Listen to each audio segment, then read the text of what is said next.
All right, so we're going to begin in Luke chapter 15.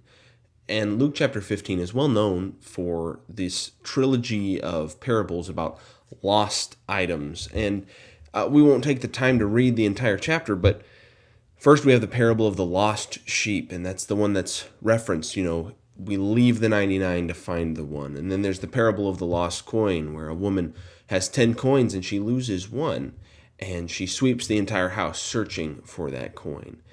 And then we get to probably the most famous of all of the three, and that's the parable of the prodigal son. We won't read the entire parable right now, but we will read the latter part. The beginning, the younger of two sons tells his father, "Give me my share of the inheritance. I'm going to go and do my own thing." And he does, and it doesn't go particularly well.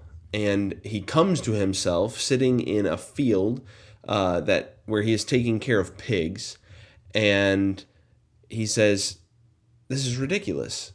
I have made a mistake, essentially. My father's servants are doing better than I am right now." And so he resolves that he is going to go back to his father.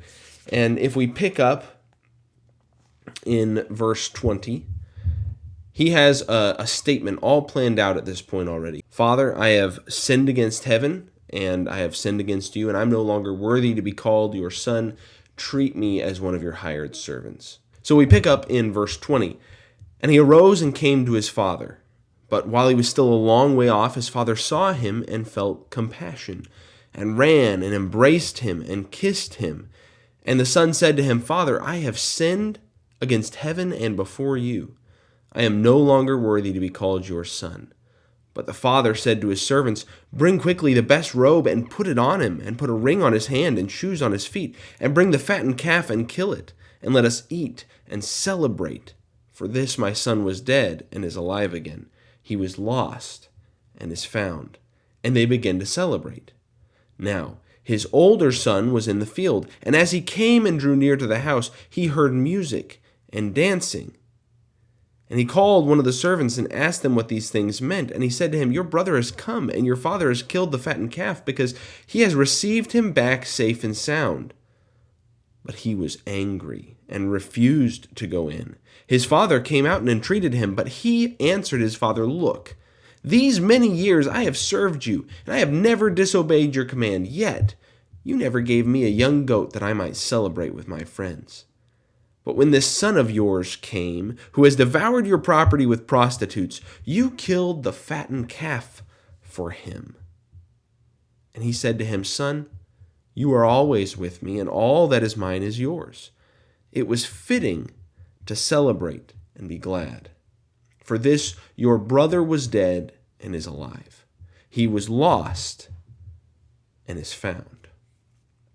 So we have this little trilogy of parables here, and this is the climax. This is the culmination of it. So these three parables in a row are a direct response from Jesus to the Pharisees and scribes, because at the beginning of Luke chapter 15, the Pharisees and scribes are grumbling and complaining to Jesus because here he is accepting and associating with tax collectors and sinners, these grimy traitors against the Jewish nation, and he receives them. And the Pharisees and scribes say, "Look at him, what is he doing?" So Jesus responds, and Luke chapter 15 is that response. He gives them these three parables. Now, obviously, these three parables have some commonalities that are pretty easy to see. First and foremost, we see that each of them deals with a lost item of great value. But secondly, each also has this idea of actively looking for the lost item. Now, in the first two, it's explicitly stated that the shepherd goes and looks for the sheep, and the woman sweeps her house to find the coin. In the third one, we're not specifically told that there was this active searching, but we are told that the father saw his son a long way off. He was looking for his son. He was looking for his son's return. So all three include the lost item. All three include this idea of actively looking. And then, of course, all three stories, upon the recovery, upon the return of this valued thing or person, there's rejoicing. There's great rejoicing. So, what is Jesus telling the scribes and the Pharisees about God? What is he teaching them about God by telling them these stories?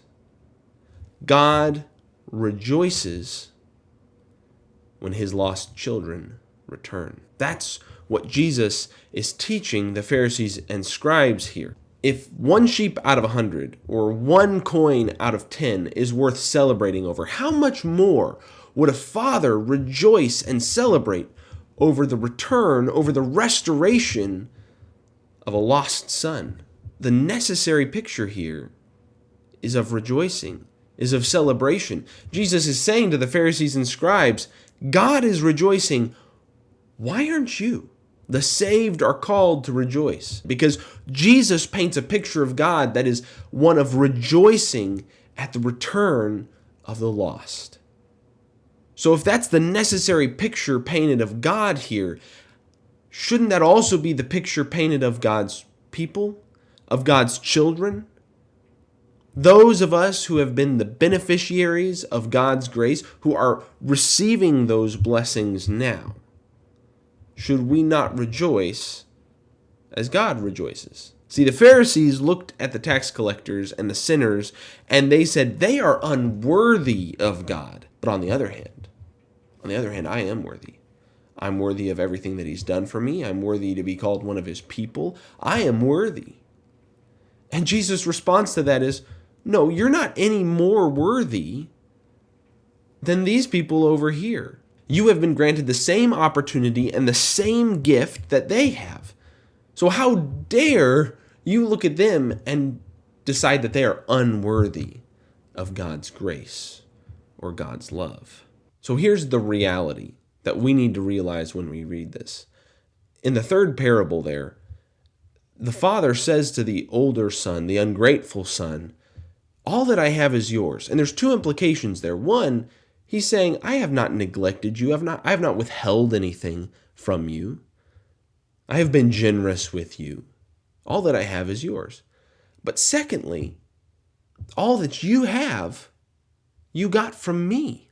All that you have is because I have given it to you. And the same went for the Pharisees and scribes of Jesus' day, and the same goes for us today who have been the beneficiaries of God's grace, who are benefiting from the gifts of grace and salvation.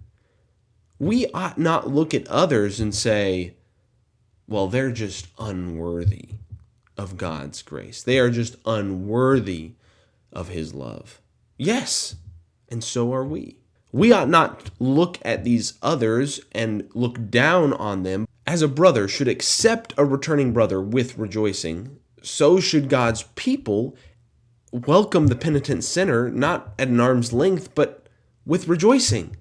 Because that's the picture that Jesus paints of God. A God that rejoices at the return of the lost.